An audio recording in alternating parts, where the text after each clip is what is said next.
కాకూడదని నీ పేరు చెప్పలేకపోయాను. అంతే, పెళ్లి జరిగిపోయింది.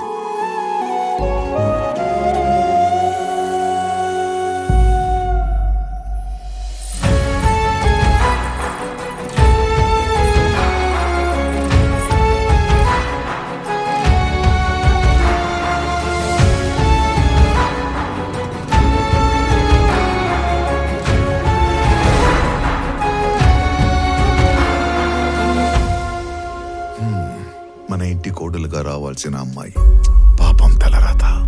దుడ్డు ఏమన్నా కావాలేమో, సాయం చేయకపోయినావా? ఆ మాట ఎత్తినా చంపేస్తుంది ఆయన. మరి ఆస్తి బదిలీకి అప్లికేషన్ పెట్టిందన్నావు కదా, అదేదో ఇచ్చేయరాదు? ఆస్తి మీద హక్కు వస్తే సమస్య కొంతన్నా తీరుతుంది కదా.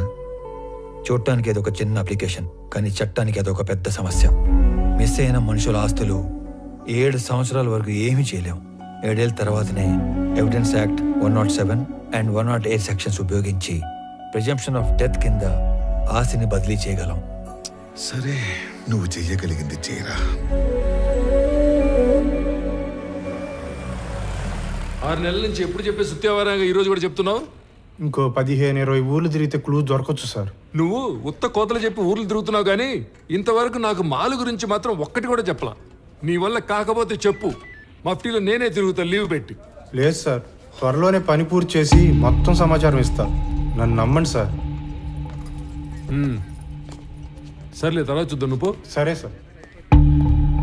ఏంటో మేజిస్ట్రేట్ గారు ఇటు వచ్చారు, మాతో పనేందో.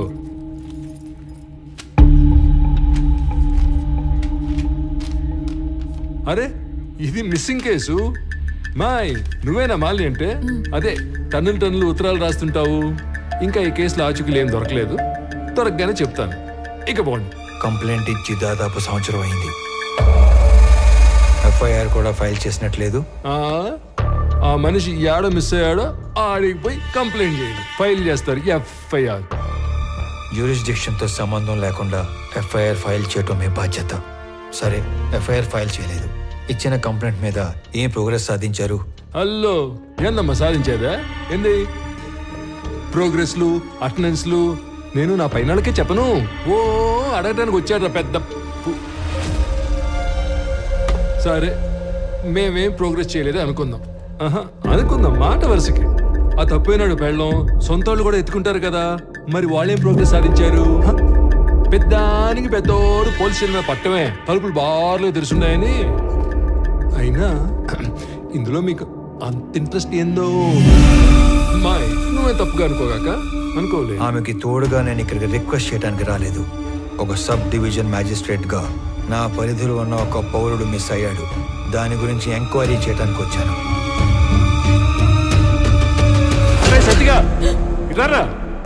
సార్, వాడెవడో సురేంద్ర అంట, ఊరంతా తప్పులు చేసి పారిపోయాడని వేరే ఎవరితోనైనా చీటింగ్ కేసు పెట్టించు. Okay sir. కావాలని కనుమరుగైనట్టు రిపోర్ట్ రాసి వాడి కేసు క్లోజ్ చేయి.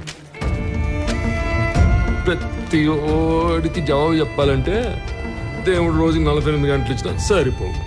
పండి పండి, మేము భోజనాలు పెట్టాం ఇక్కడ. దీని అన్న జీవితం ఎవడెవడో రావటం, అడ్డమైన కానీ అడగటం, ఏందో ఇది.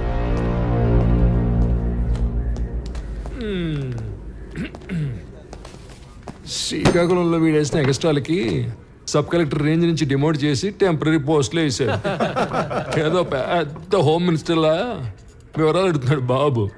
అదేదో మనం ఓరకనే కూర్చొని ఆలోచన చెప్పుకుంటున్నట్టు కటింగ్ ఇస్తున్నాడు. ఏంది సార్? మళ్ళీ వచ్చావేంది?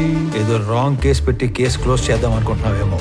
చీటింగ్ కేసు కాదు ఇది, మిస్సింగ్ కేసు అని నేనే ట్రేస్ చేసి అఫీషియల్ గా నీ చేతే ఇన్వెస్టిగేట్ చేయిస్తా.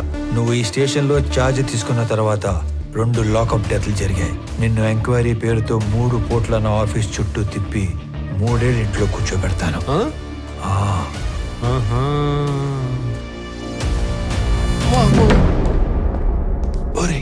ఆ టక్కోడు వెళ్ళాడో లేదో చూడండి రా. అమ్మా, నా వల్ల కావట్లేదురా. వీడెవడరా సామె, కనపడిన ప్రతిసారి ఏదో కొత్త రూల్స్ చెప్పి వాయించి వదులుతున్నాడు.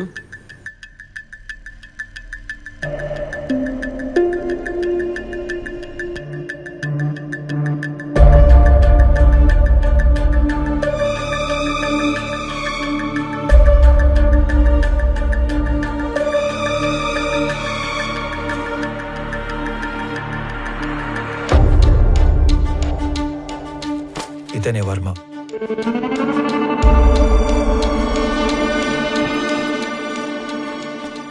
అతను పట్టుకున్న గిఫ్ట్ బాక్స్ మీద వర్మ అని పేరు రాసింది చూడు. ఇప్పుడు అతని అడ్రస్ పట్టుకోవాలి. సురేంద్ర బిజినెస్లో హెల్ప్ కోసం వెళ్ళాడంటే వర్మ కూడా బిజినెస్ మ్యాన్ అయి ఉండాలి. ఓకే, మీ ఇంట్లో పాత క్యాలెండర్లు డైరీలు ఉంటే తీసుకుని రా.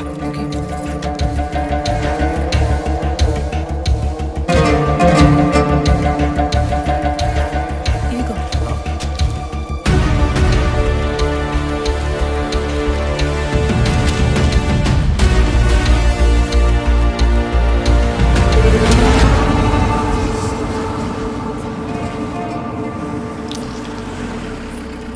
పాపా, వర్మ గారు ఉన్నారమ్మా? మా నాన్న లేడు. మీరు మా నాన్న ఫ్రెండా? ఎవరయ్యా నువ్వు? ఇక్కడేం పని?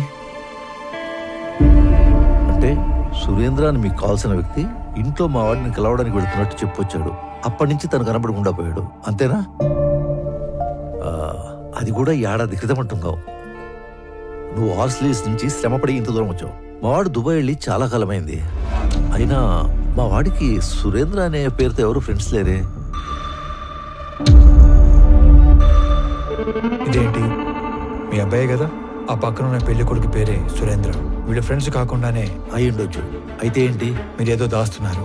అవునయ్యా, దాస్తున్నాను. అది నీకు అర్థమైంది కదా. ఇంక నీకు బయలుదేరచ్చు. బయలుదేరు. ఏం చూస్తున్నారమ్మా? పద లోపలికి పద.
సరే, ఎంక్వైరీ చేసి చెప్తాను.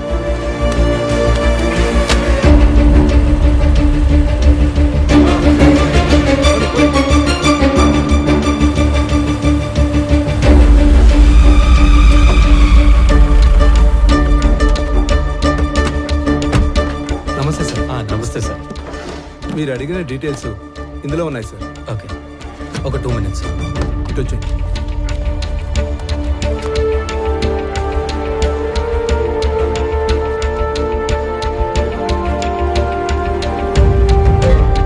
అదేంట్రా, అలవాటు ప్రకారం 2 చేతులతో అన్ని డీటెయిల్స్ రాసుకుంటున్నావు? వీటితో పని ఉంది. సరిగా రాఘవ, అక్కడ ఉన్న వాళ్ళలో నీకు ఎవరి మీద ఎక్కువ నమ్మకం ఉందో అతని పిలువు. శ్రీధర్ సార్, మీరు ఐడెంటిఫై చేసినట్లే పోయిన సంవత్సరం మేలో 10 నుంచి 11 కంటైనర్ల గ్రానైట్ ఈ రూట్లో వెళ్ళినట్టు మన చెక్ పోస్ట్లో ఎంట్రీస్ ఉన్నాయి సార్. సాధారణంగా గ్రానైట్ పేరుతో మంగళూరుకు వెళ్లే కంటైనర్ల వెనక ఒక చిన్న మర్మం ఉంది సార్.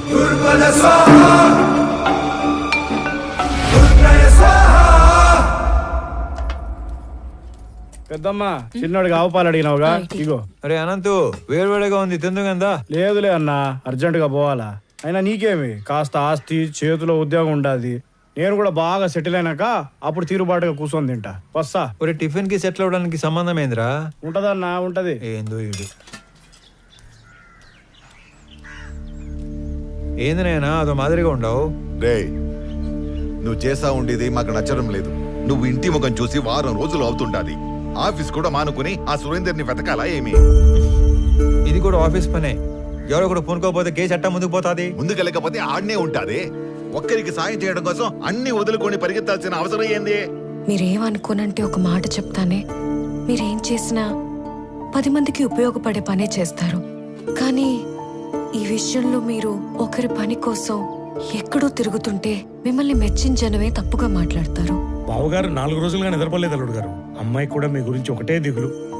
మహాలక్ష్మి, నువ్వు కూడా చెప్పేది ఏదైనా ఉందా? ఏం లేదు.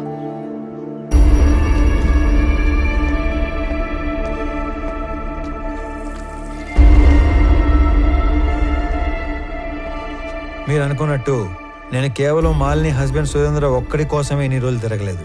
కనపడకుండా పోయింది ఒక్కరు ఇద్దరో కాదు, దాదాపు 20 మంది. సురేంద్ర కోసం వెళ్తే వర్మ, వర్మ కోసం వెళ్తే అతని అసిస్టెంట్ రాజా, రాజా కోసం వెళ్తే వెంకట్. ఇలా నా దగ్గర పెద్ద లిస్టే ఉంది. ఇంట్లో మనిషి వస్తాడో రాడో, అసలు ఉన్నాడో లేడో తెలియక ఎదురు చూసి చూసి కళ్ళు మసకబారిపోయిన తల్లిదండ్రుల్ని చూశాను. ఇల్లు గడవటం కోసం చదువులు మానేసి ఏదో ఒక పని చేసుకుని బతుకుతున్న తమ్ముళ్ళనే చూశాను. పిల్లల పోషణ కోసం అన్నీ చంపుకొని చేయకూడని పని చేస్తున్న ఒక ఆడకూతుర్ని కలిశాను.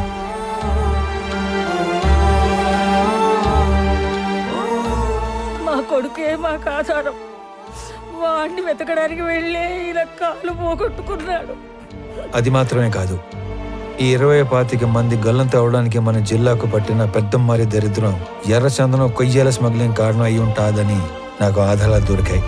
అందుకే ఇదంతా చేయాల్సి వచ్చినది. నేను ఒక వారం రోజులు కనపడకపోతేనే ఇంత బాధపడుతున్నారు. ఆ 20 మంది ఇళ్లల్లో కొన్ని నెలలుగా వాళ్ళు ఎంత బాధపడి ఉంటారు. భర్త కోసం భార్య, కొడుకు కోసం ఒక తల్లి తండ్రి, తండ్రి కోసం కొడుకు కూతురు కొన్ని నెలలుగా ఎదురు చూస్తున్నారు. వాళ్ళ కోసమే ఇదంతా చేస్తున్నాను. నేను కలెక్ట్ చేసిన డీటెయిల్స్ అన్ని పోలీసులకి ఇచ్చేస్తున్నాను. వాళ్ళే డీల్ చేస్తారు. ఇక నేనేమి ఇన్వాల్వ్ అవును. ఓకేనా? వెళ్ళొస్తానా? సరే. నేను చెప్పింది నీకు కాదు, బొడ్డోడికి. Morning morning. మళ్ళీ వచ్చేవేంద్ర సామె.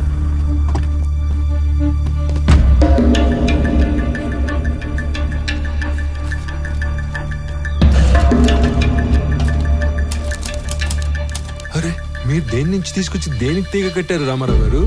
గ్రేట్. ఏమీ లేని ఒక విషయానికి ఎర్రచందనం రంగు పులిమితే నేను సీరియస్గా తీసుకుంటానని మీ ఎత్తుగడ. కొంపదీసి ఇక్కడున్న ఈ చెట్లు చూసి నీకేమైనా ఆలోచన వచ్చిందా?